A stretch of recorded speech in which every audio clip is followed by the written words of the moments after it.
प्रिय दोस्तों, नमस्कार और मेरा आशीर्वाद।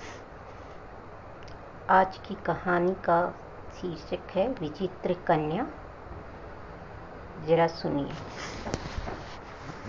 एक बार की बात है कि राजा ब्रह्मदेव के विवाह को जब 20 वर्ष बीत गए तो उन्हें अपने घर में संतान होने की चिंता सताने लगी। इसी संतान के लिए उन्होंने एक के बाद एक करके 10 शादियां कर डाली, मगर फिर भी कोई संतान नहीं हुई। अंत में जब वे चारों ओर से विवश हो गए, परेशान हो गए, तो उन्होंने देश भर के ब्राह्मणों को बुलाकर संतान होने के लिए कोई उपाय करने की बात पूछी।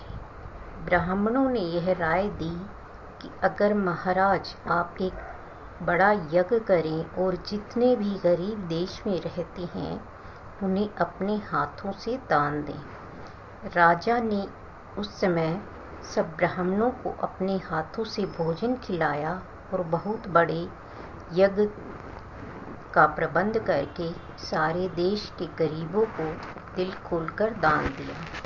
अच्छे कर्म, अच्छे कार्यों का फल तो मिलता ही है। फल कैसा होगा यह तो पाने वाला ही जानता है। यही बात तो राजा ब्रह्मदेव के साथ उनके घर में संतान के रूप में एक कन्या ने जन्म लिया। मगर दुख की बात यह थी कि उसके 3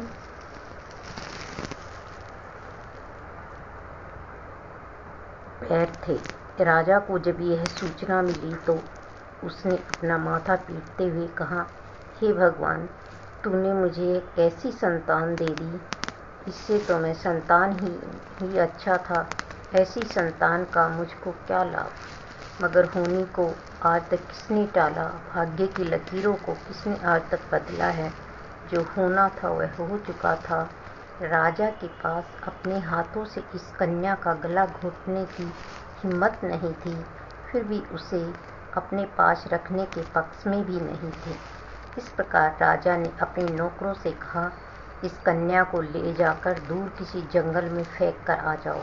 मंत्री ने जैसे ही राजा के आदेश को सुना, उसने हाथ जोड़कर कहा, हे राजन, मैं जानता हूँ कि 3 पैरों वाली कन्या भारी होती है, मगर उसे इस प्रकार फेंकने से पहले पंडितों से पूछ लेना चाहिए कि उनकी क्या राय है, क्योंकि प्राचीन काल में एक राक्षस द्वारा पकड़ा गया पंडित पूछने से ही बच गया था। वह कैसे? राजा ने बड़े आश्चर्य से पूछा। सुनो महाराज, मैं आपको यह कहानी सुनाता हूँ। किसी जंगल में एक गरीब ब्राह्मण अकेला रहता था। कई बार कोई राक्षस उसके घर में घुस गया। उसने समझ गया कि उसे बढ़िया शिकार और कहाँ मिलेगा। ब्राह्मण ने जब अपनी मौत को सामने देखा तो वह घबराया नहीं, बल्कि अपनी बुद्धि की शक्ति को प्रयोग में लाते हुए वह राक्षस से बचने का रास्ता ढूंढने लगा। कुछ क्षणों में उसके दिमाग में एक बात आई और वह बोल उठा, अरे भाई, वाह वाह भाई, तुम कितने अच्छे हो।